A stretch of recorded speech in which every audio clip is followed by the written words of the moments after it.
देवोत्नी एकादशी इस वर्ष 12 नवंबर 2024 को है। मान्यता है कि श्री हरि विष्णु इस दिन योग निद्रा से जागते हैं।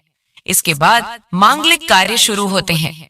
देवोत्नी एकादशी को प्रबोधिनी एकादशी भी कहा जाता है। इस दिन से चातुर्मास समाप्त होते हैं। देवोत्नी एकादशी के दिन तुलसी विवाह कराने की भी परंपरा है। इस दिन तुलसी माता का विवाह भगवान शालिग्राम के साथ कराया जाता है। मान्यता है कि तुलसी विवाह कराने से कन्यादान के समान पुण्य की प्राप्ति होती है। तो आज की इस महत्वपूर्ण वीडियो में आप सभी सुनेंगे तुलसी विवाह की कथा। प्रिय भक्तगणों, अगर आप तुलसी विवाह नहीं भी कर रहे हैं तो इस कथा का श्रवण अवश्य ही करें। आपको पुण्य फलों की प्राप्ति होगी। लेकिन एक बात का विशेष ध्यान रखिएगा, अगर आप इस कथा को सुन रहे हैं तो पूरा अवश्य सुने। किसी भी व्रत कथा को बीच में आधा अधूरा नहीं छोड़ा जाता। लेकिन उससे पहले अभी तक आपने वीडियो को लाइक नहीं किया है तो वीडियो को लाइक करके हिंदू रिलीजियस टेल्स चैनल को सब्सक्राइब अवश्य करते हैं। और हाँ, पास वाली बेल आइकन का बटन अवश्य ही दबा दीजिए। भगवान शिव ने एक बार अपने तेज समुद्र में फेंक दिया था, जिससे महातेजस्वी बालक का जन्म हुआ। इस बालक का नाम था जालंधर। जालंधर आगे चलकर एक पराक्रमी दैत्य राजा बना। जालंधर बहुत ही राक्षस प्रवृत्ति का था। जालंधर का विवाह दैत्यराज कालनेमी की कन्या वृंदा से हुआ। एक बार जालंधर ने माता लक्ष्मी का प्राप्त करने की इच्छा से उसने युद्ध किया। लेकिन समुद्र से बी उत्पन्न होने के कारण माता लक्ष्मी ने जालंधर को अपने भाई के रूप में स्वीकार कर लिया। जालंधर जब पराजित हो गया तो वह वहां देवी पार्वती को पाने की लालसा से कैलाश पर्वत पर पहुंच गया। इसके बाद जालंधर भगवान शिव का रूप धारण कर माता पार्वती के पास पहुंचा। लेकिन माता पार्वती ने अपने योग बल से उसे तुरंत ही पहचान लिया और माता पार्वती वहां से तुरंत ही अंतर्ध्यान हो गई। वहां जालंधर भगवान शिव के साथ ही युद्ध करने लगा। देवी पार्वती ने सारा वृतांत भगवान विष्णु को सुनाया। जालंधर की पत्नी वृंदा अत्यंत पतिव्रता स्त्री थी। उसी के पतिव्रत धर्म की शक्ति से जालंधर न तो मारा जाता था और न ही पराजित होता था। इसीलिए जालंधर का नाश करने के लिए वृंदा के पतिव्रत धर्म को भंग करना बहुत आवश्यक था। इसके बाद भगवान विष्णु एक आर्षि का रूप धारण करके वन में पहुंचे, जहां वृंदा भ्रमण कर रही थी। भगवान विष्णु के साथ दो राक्षस भी नहा पहुंचे, जिन्हें देखकर वृंदा भयभीत हो गई। फिर भगवान विष्णु जो ऋषि के रूप में थे, उन्होंने वृंदा के सामने पल में दोनों को भस्म कर दिया। इसके बाद ऋषि से वृंदा ने कैलाश पर्वत पर महादेव के साथ युद्ध कर रहे अपने पति जालंधर के बारे में पूछा। ऋषि ने अपने माया जाल से दो वानर प्रकट किए। एक वानर के हाथ में जालंधर का सिर था तथा दूसरे के हाथ में धड़। अपने पति की यह दशा देखकर वृंदा मूर्छित होकर गिर पड़ी। जब वृंदा को होश आया तो उसने अपने पति को जीवंत करने की विनती की। इसके बाद भगवान ने अपनी माया से जालंधर का सिर धड़ से जोड़ दिया, लेकिन स्वयं भी वह इसी शरीर में प्रवेश कर गए। वृंदा इसके बारे में नहीं जानती थी कि उसके पति के शरीर में कोई और प्रवेश कर गया। जालंधर बने भगवान के साथ वृंदा पतिव्रता का व्यवहार करने लगी, जिससे उसका सतीत्व भंग हो गया। ऐसा होते ही उधर कैलाश पर्वत पर वृंदा का पति जालंधर युद्ध में हार गया। जब वृंदा को पता चला तो उसने क्रोध में आकर भगवान विष्णु को हृदयहीन शिला होने का श्राप दे दिया। अपने भक्त के श्राप को भगवान विष्णु ने स्वीकार किया और शालिग्राम पत्थर बन गए। सृष्टि के पालनकर्ता के पत्थर बन जाने से ब्रह्मांड में असंतुलन की स्थिति हो गई। यह देखकर सभी देवी देवताओं ने वृंदा से प्रार्थना की वह भगवान विष्णु को श्राप मुक्त कर दें। वृंदा ने भगवान विष्णु को श्राप से मुक्त तो कर दिया, लेकिन स्वयं आत्मदाह कर लिया। जहां वृंदा भस्म हुई वहां तुलसी का पौधा उगा। भगवान विष्णु ने वृंदा से कहा, हे वृंदा, तुम अपने सतीत्व के कारण मुझे लक्ष्मी से भी अधिक प्रिय हो गई हो। अब तुम तुलसी के रूप में सदा मेरे साथ रहोगी। तब से हर साल कार्तिक महीने के देव उठावनी एकादशी का दिन तुलसी विवाह के रूप में मनाया जाता है। भगवान विष्णु ने वरदान दिया कि जो मनुष्य भी मेरे शालिग्राम रूप के साथ तुलसी का विवाह करेगा उसे इस लोक और परलोक में विपुल यश प्राप्त होगा। इसके अलावा तुलसी को वरदान प्राप्त है कि जिस घर में तुलसी रहेंगी वहाँ यम के दूत भी असमय नहीं जा सकते। मृत्यु के समय जिसके प्राण मंजरी रहित तुलसी और गंगा जल मुख में रखकर निकल जाते हैं वह पापों से मुक्त होकर वैकुंठ धाम को प्राप्त होता है। जो मनुष्य तुलसी व आंवलों की छाया में अपने पितरों का श्राद्ध करता है उसके पितर मोक्ष को प्राप्त हो जाते हैं। बोलिए तुलसी माई की जय, शालिग्राम भगवान की जय। प्रिय भक्त गणों, अब मनोकामना की पूर्ति कराने वाली तुलसी जी की बड़ी ही सुंदर कथा को सुनते हैं। तुलसी विवाह के दिन इस कथा को अवश्य ही सुना जाता है। आइए श्रवण करते हैं। एक बार माता लक्ष्मी भगवान विष्णु जी से पूछती हैं, हे स्वामी, तुलसी के पास दीपक जलाने का क्या महत्व है और रोज शाम को तुलसी के पास दीपक क्यों जलाया जाता है? इससे मनुष्य को कौन सा फल प्राप्त होता है? तुलसी के पास दीपक जलाने की विधि क्या है तथा दीपक जलाते समय कौन से मंत्र का उच्चारण करना चाहिए? कृपा कर आप मुझे विस्तार से बताइए। तब भगवान विष्णु जी कहते हैं, हे देवी, आज आपने समस्त मानव जाति के कल्याण के लिए बहुत ही महत्वपूर्ण प्रश्न किया है। आपके इस प्रश्न का उत्तर देने से पूर्व मैं आपको एक प्राचीन कथा सुनाता हूँ जिससे आपको सभी प्रश्नों के उत्तर मिल जाएंगे। इसलिए आप इस कथा को ध्यान पूर्वक सुनिए। कथा को सुनने मात्र से ही मनुष्य को 100 वर्षों तक तुलसी के पास दीपक जलाने का पुण्य प्राप्त होता है। फिर माता लक्ष्मी रहती है, स्वामी, मैं इस कथा को सुनने के लिए उत्सुक हूँ, कृपया आप इस कथा को सुनाना प्रारंभ कीजिए। तब भगवान विष्णु माता लक्ष्मी को वह कथा सुनाने लगते हैं। ही देवी पूर्व काल की बात है। दक्षिण दिशा में तुंगभद्रा नाम की एक बहुत बड़ी नदी है। इस नदी के किनारे पर हरिहरपुर नाम का एक अत्यंत सुंदर नगर बसा हुआ था। उसी नगर में काशी नाम के एक ब्राह्मण निवास करते थे। वे अत्यंत गुणवान, चरित्रवान, धर्म कार्य करने वाले तथा वेदों के मार्ग पर चलने वाले थे। उन्होंने समस्त शास्त्र का अध्ययन किया हुआ था। उस ब्राह्मण की एक पत्नी थी जिसे लोग दुराचारिणी कहकर पुकारते थे, क्योंकि उसके कर्म ही उसके नाम के अनुसार थे। वह सदैव ही अपने पति को अपमानित करती थी। वह अपने पति के लिए कुशब्द कहती थी, पति को भयंकर दुख देती थी, पति के लिए कभी भोजन नहीं बनाती थी। उसने अपने पति के साथ कभी चयन नहीं किया, कभी उसके साथ प्रेम से व्यवहार नहीं किया।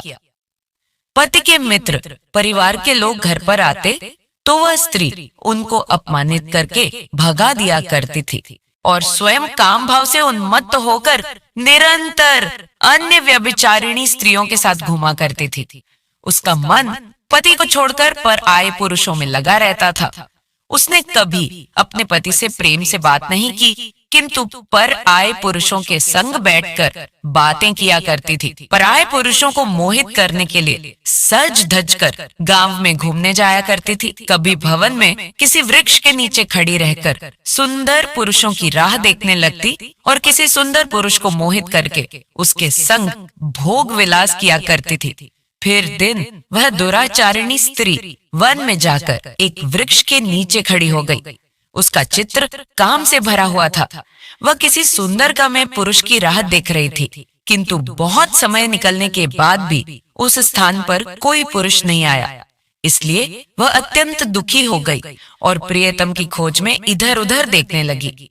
उस दिन उसका सारा परिश्रम व्यर्थ हो गया। वहां पर खड़ी होकर वह नाना प्रकार की बातें कहकर विलाप करने लगी। आज तो इस मार्ग में कोई भी सुंदर पुरुष नहीं आया, अब मैं कैसे अपने काम वासना को शांत करूं? वह जोर जोर से विलाप करने लगी। उस जंगल में एक विशाल भयानक बाघ निवास करता था। उस पापिनी स्त्री की आवाज सुनकर वह जाग गया और उस स्त्री का भक्षण करने के लिए उसके समीप आ गया। उस भयंकर बाघ को देखकर उस स्त्री के पसीने छूटने लगे। वह भय से थर थर कांपने लगी। वह स्त्री कुछ करती, इतने में ही उस बाघ ने अपने पंजे से उसे घायल कर दिया और वह स्त्री जमीन पर गिर पड़ी। जमीन पर गिरते ही लहर स्त्री भय से बोली, अरे बाघ, तू किस लिए यहाँ पर आया है? मुझे क्यों मार रहा है? तुम मुझे छोड़ दो, मेरा भक्षण करके तुम्हें क्या मिलेगा? उस स्त्री की ये बात सुनकर वह भयानक बाघ क्षण भर के लिए रुक गया और हंसते हुए बोला, हे दुष्टा, आज विधाता ने तुझे मेरा ग्रास नियुक्त किया है। तुझ जैसी पाणिनी स्त्री का भक्षण करना ही मेरा काम है, तभी तुझे इस शरीर से मुक्ति मिलेगी। वह स्त्री कहने लगी, हे बाघ, तुम कौन हो? मुझे सच सच बताओ, तुम्हें किस कारण से बाघ की योनि में जन्म लेना पड़ा और तुम मुझ जैसी स्त्रियों का भक्षण क्यों करते हो? पहले मुझे सारी बात बताओ और फिर मेरा भक्षण करो। फिर बाघ कहने लगता है, हे पापन, मैं तुझे पूर्व जन्म का वृत्तांत सुनाता हूँ, किस कारण से मुझे बाघ का जन्म मिला। पूर्व काल में दक्षिण देश में एक नदी थी। उस नदी के तट पर एक नगरी बसी हुई थी। मैं उस नगरी में निवास किया करता था। मैं एक ब्राह्मण का पुत्र था और नदी के किनारे बैठकर यज्ञ पूजा पाठ कार्य किया करता था। मैंने उस जन्म में अनेक पापियों के लिए यज्ञ किया, उन पापियों के घर का भोजन किया। मैंने धन के लोभ में अनेक पापियों के लिए कार्य किया।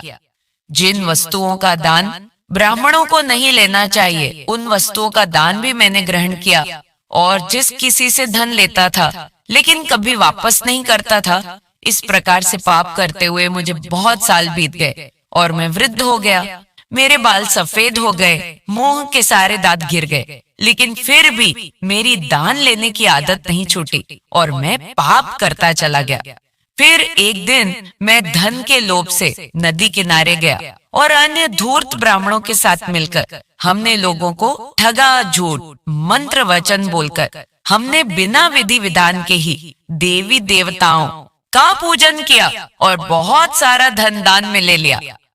फिर उसी स्थान पर एक बीमार कुत्ते ने मेरे पैर में काट लिया और मैं मूर्छित होकर गिर पड़ा। उसी क्षण मेरे प्राण चले गए। यमदूत उस स्थान पर प्रकट हुए और मुझे पकड़कर यमपुरी ले गए। यहाँ पर यमराज ने चित्रगुप्त से मेरे कर्मों का लेखा जोखा निकालने के लिए कहा।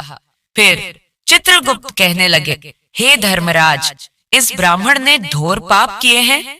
इसने दूसरों से झूठ कहकर धन लूटा है, विधि विधान से पूजा न करके झूठ मंत्र बोलकर भगवान का अपमान किया है। इसलिए यह पापी ब्राह्मण केवल नरक जाने के ही योग्य है।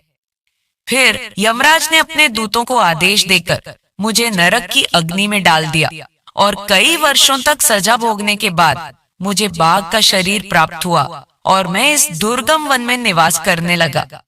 मैं अपने पूर्व जन्म के पापों को याद करके कभी महात्मा साधुओं, पुरुष, सती स्त्रियों का भक्षण नहीं करता हूँ। मैं सिर्फ पापी, दुराचारी तथा कुलटा स्त्रियों का ही भक्षण करता हूँ ताकि मुझे पाप से मुक्ति मिल जाए। फिर बाघ उस स्त्री से कहने लगा, हे पापिनी, तेरे आचरण से तू उल्टा दिखाई देती है। अपने पति को छोड़कर तू इस वन में अन्य पुरुषों के साथ भोग विलास करने के लिए आई है, इसलिए आज तू मेरा ग्रास अवश्य बनेगी। इतना कहकर उस बाघ ने अपने तीक्ष्ण नाखून से उस पापी स्त्री के टुकड़े टुकड़े करके खा लिया। फिर उस स्थान पर यम के दूत प्रकट हुए और उस पापिनी स्त्री को उठाकर यमपुरी ले गए। चित्रगुप्त ने उस स्त्री का लेखा जोखा निकाला और यमराज को बताया। यमराज ने उस स्त्री को घोर नरक में डाल दिया। कई वर्षों तक नरक की अग्नि में जलने के बाद उसने फिर पृथ्वी लोक पर एक चांडाल के घर में जन्म लिया और वो फिर से दुख भोगने लगी। इस दुख को सहन करते करते एक दिन वो तीर्थ में स्नान करने के उद्देश्य से अनंतपुरा में चली गई। वहां पर एक आश्रम के बाहर निवास करने लगी। वहां उस आश्रम में एक तुलसी का पौधा था। अन्य स्त्रियों को वहां पर तुलसी के पास दीपक जलाते हुए देखकर उस पापी स्त्री ने भी वही किया। उसने तुलसी के पौधे के पास एक दीपक प्रज्वलित कर दिया। फिर उसी रात हृदयघात से उनकी मृत्यु हो गई और यमराज के दूत उसे ले जाने के लिए प्रकट हुए। जैसे ही यम के दूत उस पापी स्त्री को ले जाने लगे, तभी भगवान विष्णु के दो पार्षद उस स्थान पर प्रकट हुए और उन्होंने उन दोनों को रोक लिया और कहने लगे, हे दूतों, इस स्त्री को तुम छोड़ दो, ये नर्क जाने के योग्य नहीं है। तुम किसके आदेश से ऐसा अधर्म कर रहे हो? यमदूतों ने कहा कि हम यमराज के आदेश से इसे लेने आए हैं, किंतु आप हमें किस कारण से रोक रहे हैं? ये स्त्री अत्यंत पापी है। तब भगवान विष्णु के पार्षद कहने लगे, ये स्त्री तो विष्णु भक्त है, ये नरक जाने योग्य नहीं है। इसने शाम को तुलसी के पास दीपक जलाया है, इसी कारण से इसके समस्त पाप नष्ट हो गए हैं। अब यह नरक जाने के योग्य नहीं है, यह स्वर्ग जाने की अधिकारी बन गई है। पार्षदों की बात सुनकर यमदूतों ने उस स्त्री को उस स्थान पर छोड़ दिया और यमलोक लौट गए। वहां जाकर उन्होंने यमराज को सारा वृत्तांत सुना दिया। फिर भगवान विष्णु के पार्षद उस स्त्री को दिव्य विमान में बिठाकर स्वर्ग लोक ले गए। भगवान विष्णु कहते हैं, हे देवी, इस प्रकार से तुलसी के पास केवल दीपक जलाने मात्र से ही मनुष्य के सारे पाप नष्ट हो जाते हैं। जो स्त्री नित्य शाम को तुलसी के पास दीपक जलाती है, वह सौभाग्यशाली बनती है। इसके पूर्व जन्मों के सभी पाप नष्ट हो जाते हैं, उसे सुख समृद्धि की प्राप्ति होती है। भगवान विष्णु कहते हैं, हे देवी, हजारों अमृत के घनों से नहलाने पर भी श्री हरि विष्णु को उतनी तृप्ति नहीं होती जितनी वे मनुष्यों के द्वारा तुलसी का एक पत्ता चढ़ाने से प्राप्त करते हैं। 10,000 गौदान से मानव जो फल प्राप्त करता है, वही फल तुलसी पत्र के दान से पा लेता है। जो मृत्यु के समय अपने मुख में तुलसी पत्र का जल पा लेता है, वह संपूर्ण पापों से मुक्त होकर भगवान श्री हरि विष्णु के धाम जाता है। हिंदू धर्म में तुलसी के पौधे का महत्व सबसे अधिक है। इसकी सबसे पहले पूजा भगवान विष्णु जी ने की थी। बोलिए तुलसी माई की जय, शालिग्राम भगवान की जय। अब आइए सुनते हैं तुलसी माता की कथा, जिनकी की कथा सुने बिना तुलसी विवाह अधूरा होता है। एक बार एक गांव में एक बूढ़ी महिला रहा करती थी। वह बहुत ही पूजा पाठ करती थी। वह रोज तुलसी माता की पूजा करती थी, सींचती। और वह बूढ़ी मैया रोज तुलसी माता से कहती है, हे तुलसी माता, सत की दाता मैं तेरा बिड़ला सींचती हूँ, मुझे बहू दे, पीताम्बर की धोती दे, मीठा मीठा ग्रास दे, बैकुंठा में वास दे, चटक की चाल दे, पटक की मौत दे, चंदन का काट दे, रानी सा राज दे, दाल भात का भोजन दे, 11 की मौत दे, कृष्ण जी का कंधा दे।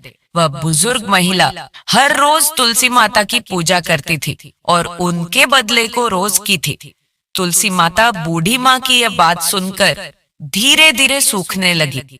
तभी भगवान कृष्ण ने देखा कि तुलसी माता सूख रही है, और तभी एक दिन भगवान कृष्ण तुलसी माता जी के पास प्रकट हो गए। और भगवान कृष्ण जी ने तुलसी माता से पूछा, हे तुलसी, तुम क्यों सूख रही हो? सभी महिलाएं तुम्हारी पूजा करती हैं और तुमको सींचती है, लेकिन फिर भी तुम सूखती जा रही हो। इसका क्या कारण है? जिसके बाद तुलसी माता ने भगवान श्री कृष्ण ने कहा, हे प्रभु, एक बुजुर्ग महिला मेरे पास रोज आती है और रोज एक ही बात बोलती है।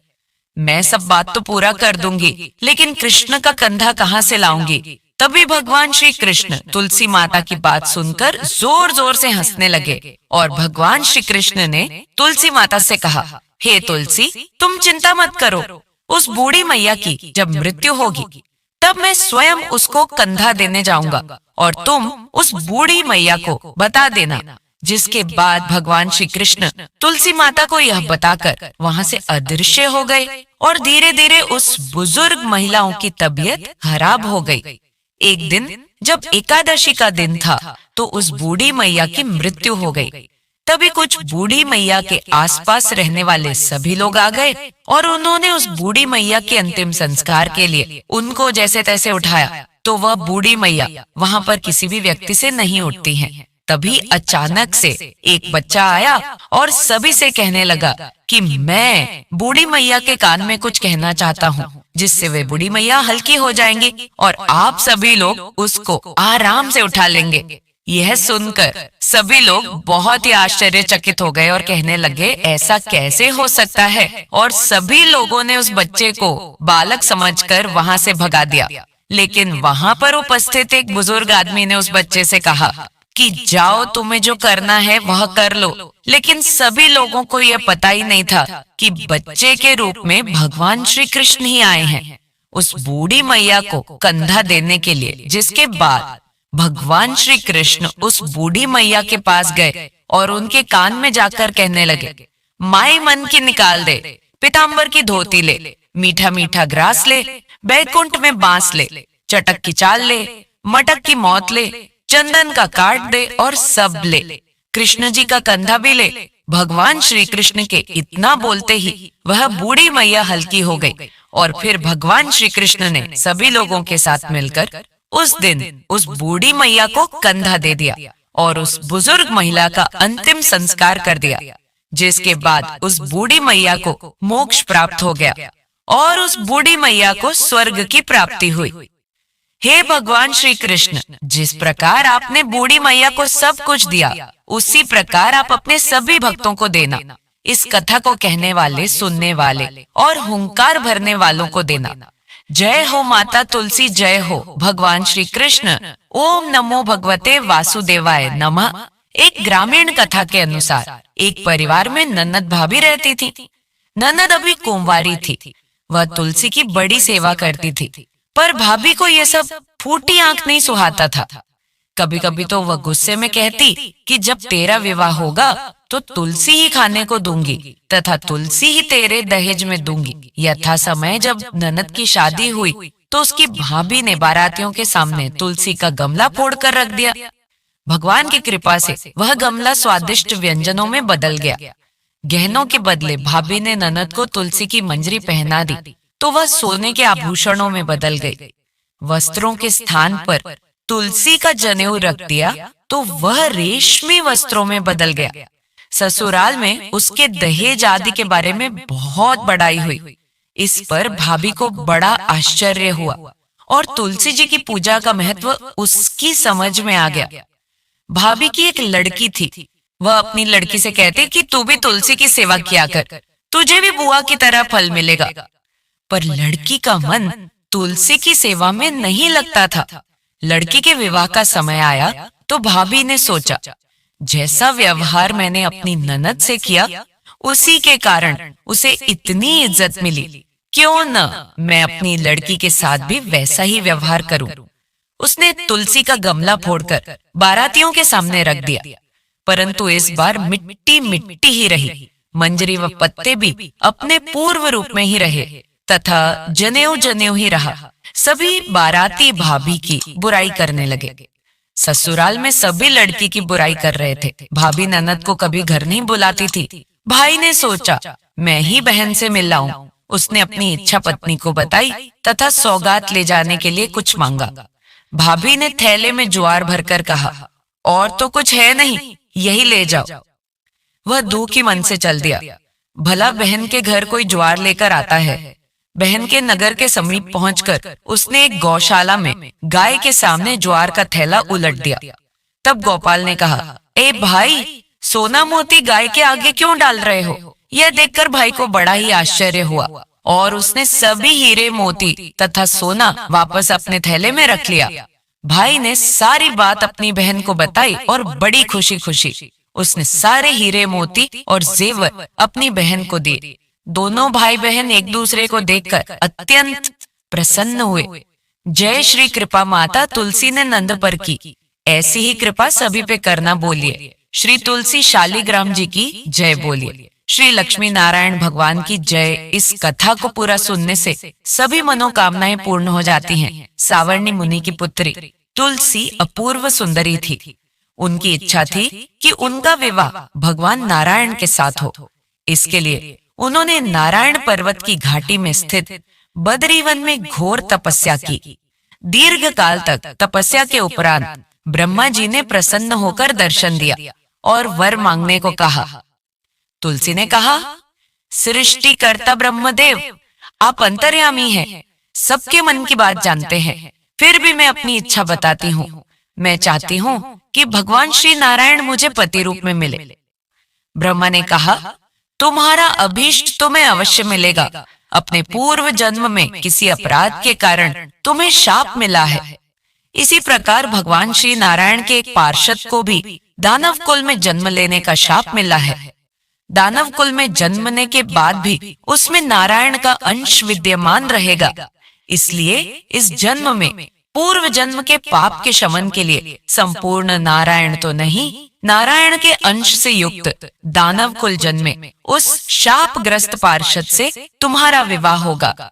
शाप मुक्त होने पर भगवान श्री नारायण सदा सर्वदा के लिए तुम्हारे पति हो जाएंगे। तुलसी ने ब्रह्मा के इस वर को स्वीकार किया, क्योंकि मानव कुल में जन्म के कारण उसे मायावी भोग तो भोगना ही था।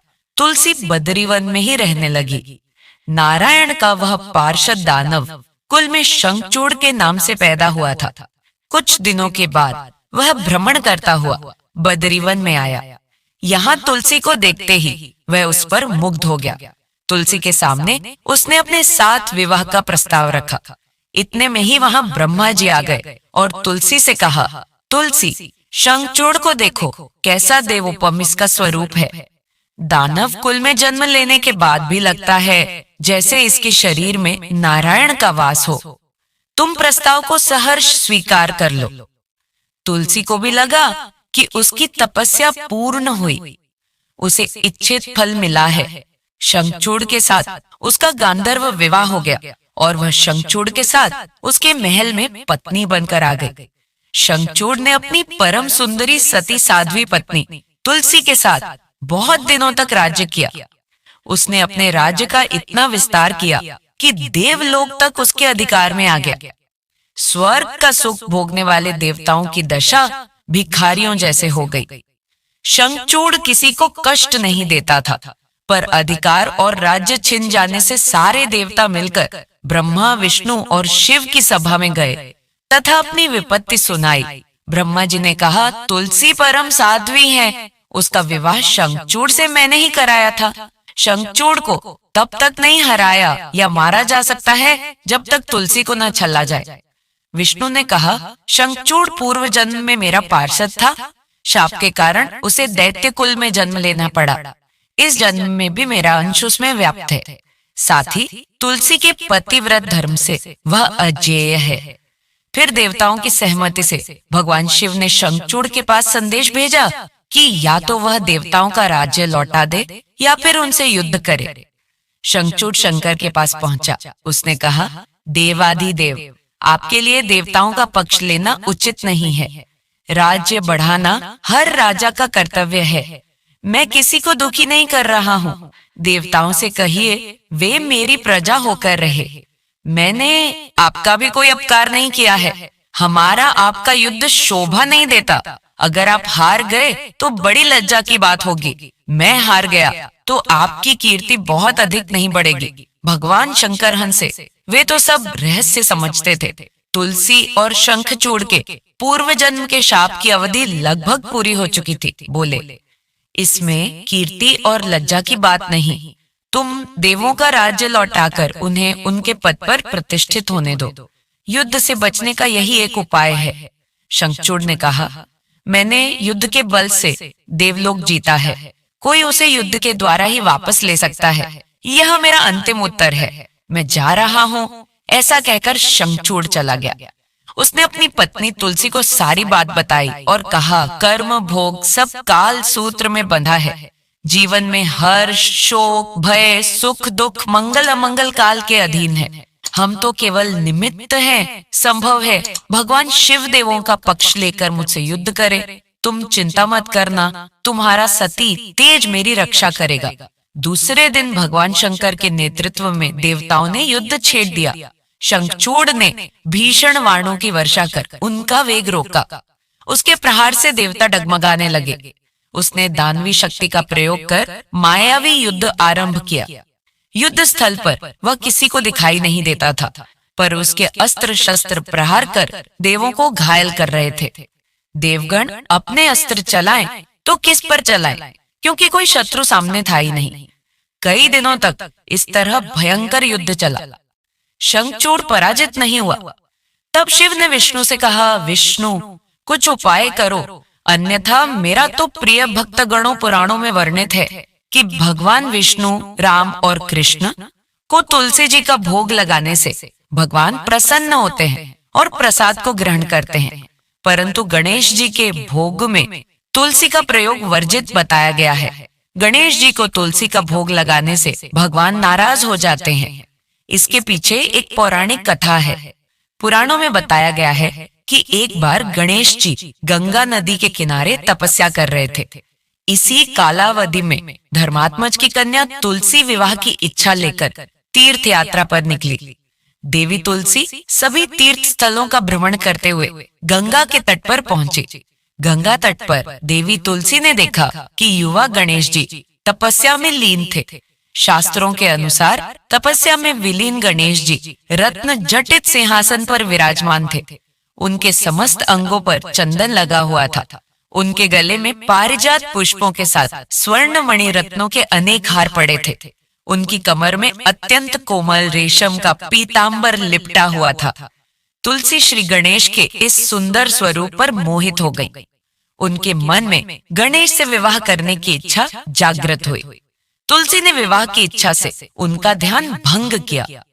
तब भगवान श्री गणेश ने तुलसी द्वारा तप भंग करने को अशुभ बताया और तुलसी की मंशा जानकर स्वयं को ब्रह्मचारी बताकर उसके विवाह प्रस्ताव को नकार दिया।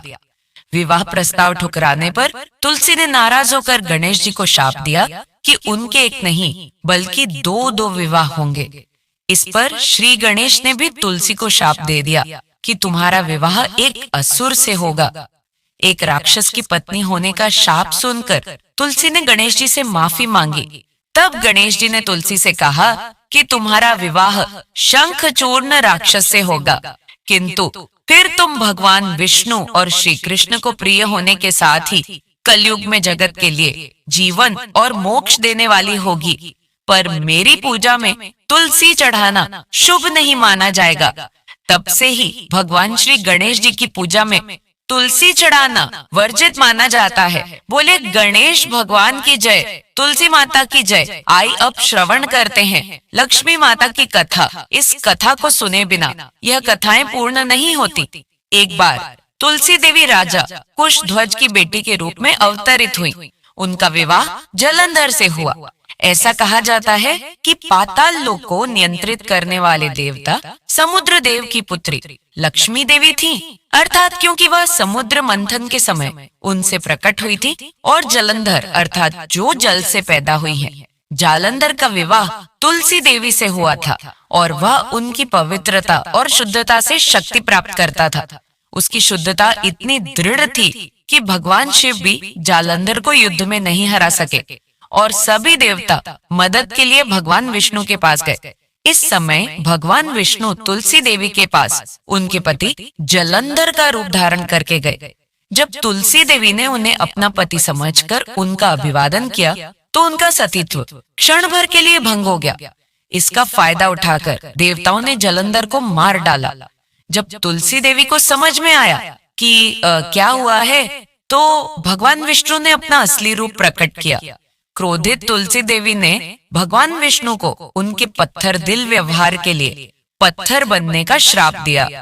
अपने शुद्ध भक्त का सम्मान करते हुए भगवान विष्णु ने इस श्राप को स्वीकार कर लिया और गंडिका नदी अर्थात अब नेपाल में शालिग्राम शिला के रूप में प्रकट होने का वादा किया। उन्होंने तुलसी देवी को यह वरदान भी दिया कि वे हमेशा वैकुंठ में उनकी पत्नी के रूप में उनके साथ रहेंगी। उन्होंने कहा कि सभी के लाभ के लिए वे एक पौधे का रूप धारण करेंगी जो भक्ति सेवा करने वाले किसी भी व्यक्ति के लिए सबसे शुभ होगा। इस प्रकार भक्तगण तुलसी के पत्ते के बिना कृष्ण को कभी कुछ नहीं चढ़ाते हैं। वे सदैव तुलसी की माला से स्वयं को सुशोभित करते हैं।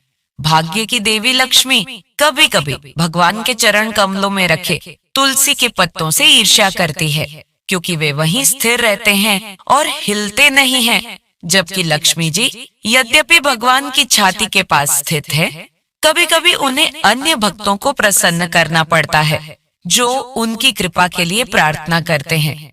लक्ष्मी जी को कभी कभी अपने असंख्य भक्तों को संतुष्ट करने के लिए जाना पड़ता है, लेकिन तुलसी के पत्ते कभी अपना स्थान नहीं छोड़ते और इसलिए भगवान लक्ष्मी की सेवा की अपेक्षा तुलसी की सेवा की अधिक सराहना करते हैं। लिए भगवान विष्णु की जय, लक्ष्मी माता की जय। प्रिय भक्तगणों, उम्मीद करते हैं आपको आज की यह सारी कथाएं अवश्य पसंद आई होंगी। पसंद आई है तो लाइक कर दीजिए और हिंदू रिलीजियस टेल्स चैनल को सब्सक्राइब करके बेल आइकन का बटन दबाना बिल्कुल भी ना भूलिएगा। जय श्री कृष्णा, राधे राधे।